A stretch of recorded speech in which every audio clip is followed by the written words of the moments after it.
ആലിമീങ്ങളെ കുറ്റം പറയല്ലേ.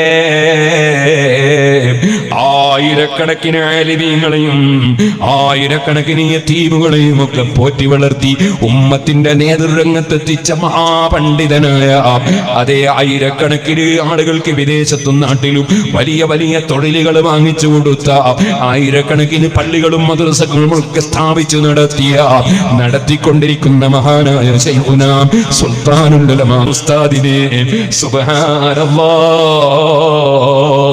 ഒരു മനുഷ്യൻ ദജ്ജാൽ എന്ന് വിളിച്ചത് കേട്ടില്ലേ?